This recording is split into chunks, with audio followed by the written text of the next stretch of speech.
अब इस वक्त हमारे साथ एक बेहद खास मेहमान जुड़ रहे हैं जिन्हें इस पूरे मामले में विसल ब्लोअर कहा जा रहा है, और वो इसलिए क्योंकि अख्तर अली साहब लगातार 2023 तक इसी हॉस्पिटल में डेप्यूटी सुपरिटेंडेंट थे और उन्होंने तब तक कई बार शिकायतें की।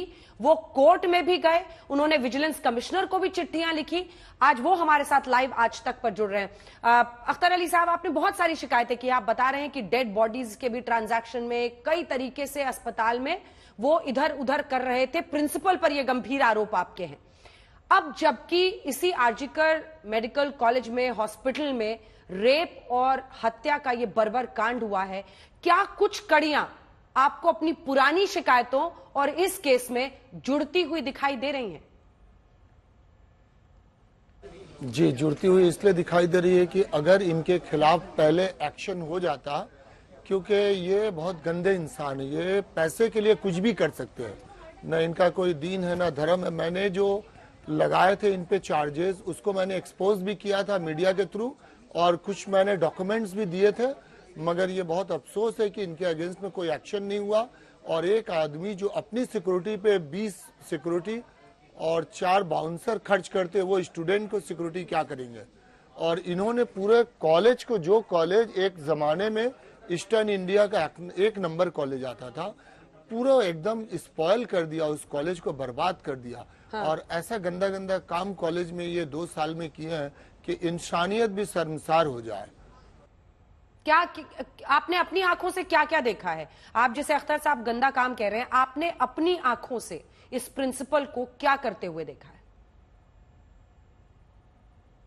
मैं जब डिप्टी सुपरिटेंडेंट था तो इनका सबसे पहला जो मैंने देखा, स्टूडेंट लोगों के साथ दुर्व्यवहार करना। स्टूडेंट खास करके कम उम्र के जो बच्चे स्टूडेंट फर्स्ट ईयर के होते थे, उनको टारगेट करना और अपने कुछ स्टूडेंट से पैसे इकट्ठा करवाना, उन लोगों से फेल करवाना और रैगिंग, ये रैगिंग भी करवाते थे और आंदोलन इन्हीं लोगों को देके करवाते थे। और जूनियर स्टूडेंट को गेस्ट हाउस में बैठा के शराब पिलाते थे। तो ये इंसान प्रिंसिपल कहलाने के लायक है? आपसे मेरा सवाल है, बताइए। इस तरह का इंसान, मैंने इनके अगेंस्ट में हायर लेवल में कंप्लेन किया, उस वक्त के चेयरमैन को कंप्लेन किया, डिपार्टमेंट ऑफ हेल्थ में किया। स्टूडेंट लोग 1 महीना आंदोलन किया, हंगर स्ट्राइक किया, इस आदमी का कुछ नहीं हुआ। उसके बाद तो करप्शन इन्होंने और बढ़ा दिया। जब मैंने देखा कि ये कुछ स्टूडेंट का जिंदगी बर्बाद कर दिए, उनके जिंदगी से खेले, तो मैं रह नहीं सका, क्योंकि मैं इंसान हूं, मैं भी बाप हूं, 2 बेटियों का बाप हूं। उस वक्त 2023 का मार्च का महीना था। फिर इनको मैंने सबसे पहले बायोमेडिकल वेस्ट स्कैम में एक्सपोज किया। उस वक्त तक हायर लेवल में कंप्लेन किया, पोल्यूशन कंट्रोल बोर्ड को बताया, मीडिया ने इनको एक्सपोज किया। फिर बदकिस्मती से इनका कुछ नहीं हुआ। मैं लगातार लड़ता रहा, इस लड़ाई को मैंने ऊंचे लेवल तक ले गया। एक वक्त ऐसा हुआ कि मैं विजिलेंस कमीशन, एंटी करप्शन, यहाँ तक के चीफ मिनिस्टर के ग्रीवेंस में भी मैं जाके उनके दफ्तर में कंप्लेन दिया। मैंने सारे सबूत दिए, ये सबूत आज भी कुछ मीडिया के पास है, मैं उनका नाम भी बोल सकता हूँ, जिनको मैंने दिखाया, मीडिया ने कवरेज किया। अगर इस आदमी का उस वक्त एक्शन होता, सस्पेंड होता इसके खिलाफ, तो आज ये रैकेट इतना बढ़ता नहीं और इस तरह का हादसा नहीं होता, जिसके लिए इंसानियत भी शर्मसार है। हम भी शर्मिंदा है इस हादसे के लिए, क्योंकि उस कॉलेज में मैंने भी काम किया है। ये जो गंभीर आरोप आप लगा रहे हैं, ये क्या आप ये कह रहे हैं कि शराब जूनियर छात्रों के साथ, ये कॉलेज के परिसर में शराब पीते थे? जी, ये बिल्कुल हकीकत है, क्योंकि ये कुछ जूनियर स्टूडेंट हैं, उन लोगों को बैठा के गेस्ट हाउस में शराब पिलाते थे और वो स्टूडेंट इनके लिए पैसा कलेक्ट करते थे। पोस्ट ग्रेजुएट स्टूडेंट को फेल कराना, फर्स्ट ईयर के स्टूडेंट को फेल कराना।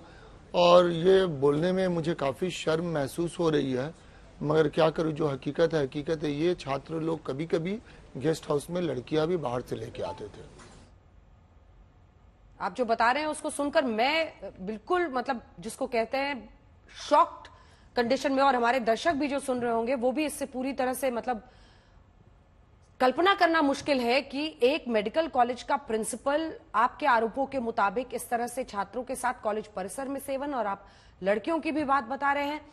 सबने आंखें बंद कर ली थी क्या? मतलब बाकी जो प्रोफेसर्स थे, जो स्टाफ था, कुछ तो वहां सिक्योरिटी डिप्लॉयड होगी हॉस्पिटल में। सब आंखें बंद थी अगर इस तरह की करतूतें वो कर रहा था। ये इतना इन्फ्लुएंशियल थे कि मैं आपको एक घटना बताता हूँ। ये 4-5 डेड बॉडी को लेकर के ये वर्कशॉप में दे दिए थे, जो वारिस बॉडी, मतलब ऐसा नहीं कि अनक्लेम, जिनके रिलेटिव थे, और वर्कशॉप के लिए फ्रेश बॉडी दे दिए थे। इसके अगेंस्ट में बहुत हाई लेवल में कंप्लेन हुआ नेशनल कमीशन में।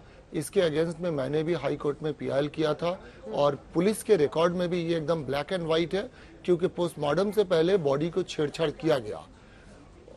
मगर वह अफसोस की बात है कि कोई एक्शन नहीं हुआ।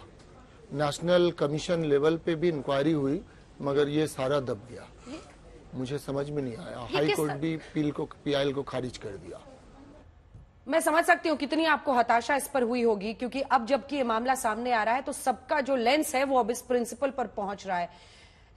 किस तरह का रसूख, किस तरह का पावर कनेक्शन इस आदमी का था? क्योंकि आप बार बार कह रहे हैं कि कई शिकायतें, विजिलेंस कमिश्नर तक को चिट्ठी लिखी आपने अदालतों का दरवाजा खटखटाया, लेकिन किस तरह का इसका पावर कनेक्शन जो आप बता रहे हैं वो क्या था, किसके साथ था? देखिए, मैं जो जानता हूं, आज मेरे लाइफ भी स्टेक में है, और मैं सारे लोगों को जानता हूं, इनके ऊपर भी और इनके नीचे भी। मगर मैं यहाँ की जनता और मीडिया को रिक्वेस्ट करूंगा, इसके लिए आज मैंने एक बहुत बड़ा कदम लिया है। मैंने हाई कोर्ट में एक केस फाइल किया है, और मैं चाहता हूं कि ये जो नेक्सस संदीप घोष चलाते हैं, इसके साथ और भी लोग जुड़े हैं। ये लोग जो पैसे के लिए मासूम बच्चों का जिंदगी बर्बाद करते हैं, इस नेक्सस को एक्सपोज करने का वक्त आ गया है। और आप लोगों से भी मैं रिक्वेस्ट करूंगा कि आप लोग सहयोग करें। मैं केस किया हूं, और मैंने सीबीआई और ईडी को इंटरवीन करने के लिए बोला है इस केस में, कि ये रैकेट जो है, ये करप्शन का सिर्फ रैकेट नहीं है, ये इंसानियत, आप सोचिए, बायोमेडिकल वेस्ट का रैकेट है, डेड बॉडी का रैकेट है। तो इसमें संदीप घोष अकेला नहीं चला रहा, उसके ऊपर में भी कुछ आदमी है जो उसको प्रोटेक्शन देते हैं, और उसके नीचे में जो उसका हो करके पैसा कलेक्ट करते हैं। ये टोटल 10-15 लोग हैं। इन सबको एक्सपोज करने का वक्त आ गया। अगर मुझे कुछ हो गया तो ये लड़ाई आप लोग जारी रखेंगे। आप अपनी जान को भी खतरा बता रहे हैं, लेकिन आप मीडिया के सामने आए हैं और आप सच आज बोल रहे हैं। बहुत हिम्मत चाहिए होती है ताकतवर लोगों के खिलाफ बोलने के लिए, और जांच तो चल ही रही है, हम सब आपके साथ हैं। अख्तर अली साहब, मुझे ये बताइए, डेड बॉडी रैकेट जो आप कह रहे हैं, उसमें ये क्या क्या करता था आरोप के मुताबिक? ये डेड बॉडी में दो तरह का बॉडी होता है। एक अनक्लेम डेड बॉडी होता है, जैसे एक्सीडेंट केस जिसका कोई वारिस नहीं है, उसको क्या करते थे ये, कि कुछ प्राइवेट मेडिकल कॉलेज में डेड बॉडी की कमी होती है डिसेक्शन के लिए। हमारे सरकारी जगह में काफी बॉडी आते हैं, तो ये उस सब बॉडी को चैनलाइज करके वो सब प्राइवेट जगह भेज देते थे। दूसरी चीज है कि ये डेड बॉडी को जो उनको रेड हैंडेड पकड़ा गया था, वर्कशॉप होता है अलग अलग जगह, कैडवर वर्कशॉप होता है, जो जैसे अलग अलग सर्जरी वगैरह का होता है, neuro surgery, brain surgery, orthopaedic surgery, तो वो सब वर्कशॉप के लिए दे देते थे। उसमें भी इनको बेनिफिट मिलता था, फाइनेंशियल बेनिफिट मिलता था। और ये मतलब रूल्स के भी खिलाफ है कि आप कोई भी जिसका वारिस है उसके कंसेंट के बिना नहीं दे सकते। और अगर अनक्लेम डेड बॉडी है जिसका वारिस नहीं है, तो 3 दिन से 5 दिन पुलिस का रिपोर्ट आता है, फिर उसको, अगर वो मुस्लिम है, हिंदू है, सिख है, ईसाई है, उसी हिसाब से रिचुअल के साथ डिस्पोज करने का नियम है। और इसमें कॉरपोरेशन का हम लोग हेल्प लेते थे, कॉरपोरेशन को हम लोग इन्फॉर्म कर देते थे, कॉरपोरेशन वो बॉडी ले आके अकॉर्डिंगली डिस्पोज करती थी। मतलब आपके मुताबिक जिंदा तो जिंदा, ये मरे हुए लोग, ये मुर्दा शवों का भी धंधा कर रहा था ये आदमी।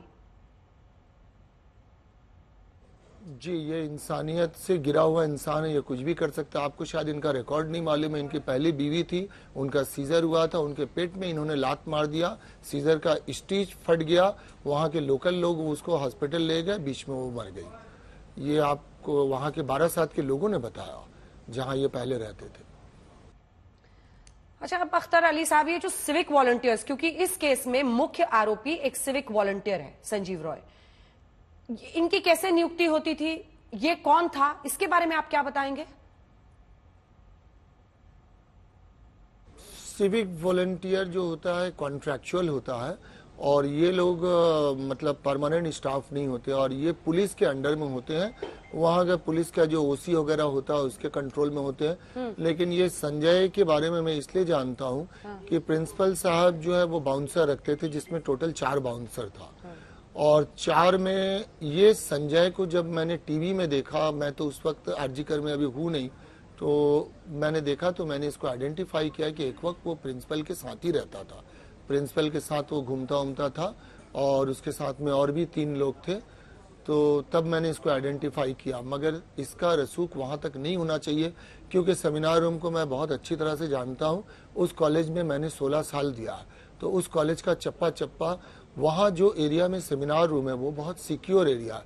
उसके पहले बहुत सारे ऑब्स्ट्रक्टेड प्लेस है, जैसे नर्सिंग स्टेशन है, उसके पहले आरसीयू है, रिस्पिरेटरी केयर यूनिट है, मेल वार्ड है, फीमेल वार्ड है। तो वहाँ तक जाने का कोई सवाल नहीं होता।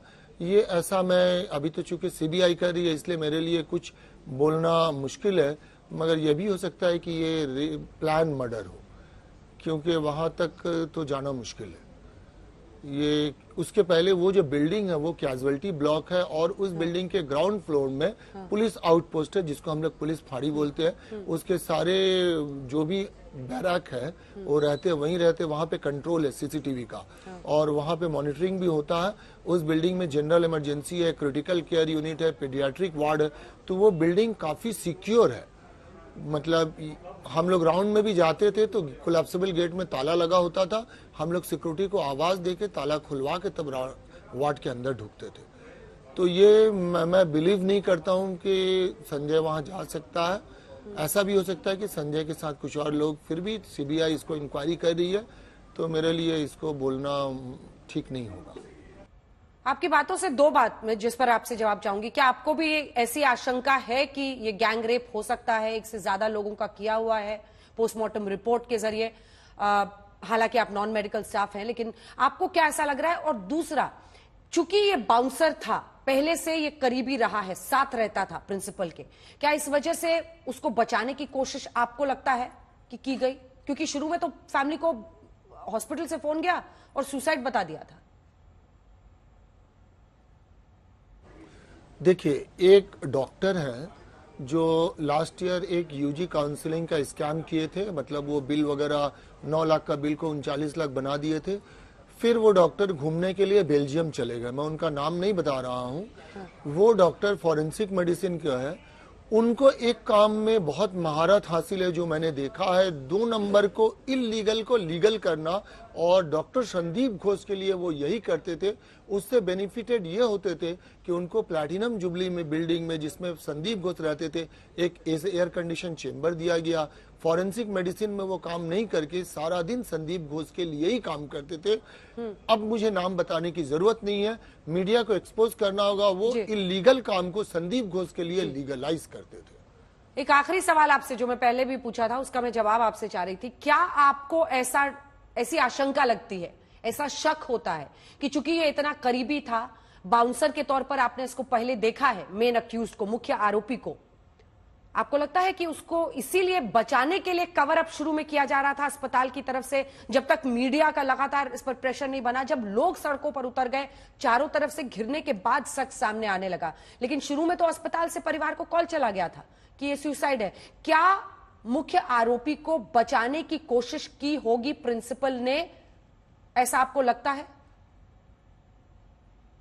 जी देखिए, ये प्रिंसिपल कैरेक्टरलेस थे। ऐसे भी इनके बारे में मैंने जो भी सुना है बाहर से और जो मैंने देखा है वो बहुत ही गंदा है। और मुझे लगता है ये कम उम्र की लड़कियों को टारगेट करते थे और ऐसे सरकमस्टेंसेस पैदा करते थे कि ताकि उनके साथ संबंध बनाया जा सके।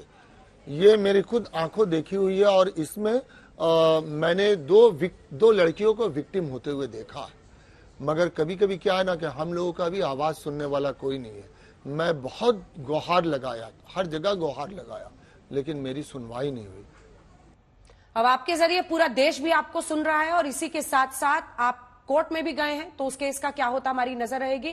पूर्व डेप्यूटी सुपरिंटेंडेंट इसी आरजीकर हॉस्पिटल के अख्तर अली साहब, हमारे साथ जुड़ने के लिए आपका बहुत बहुत धन्यवाद।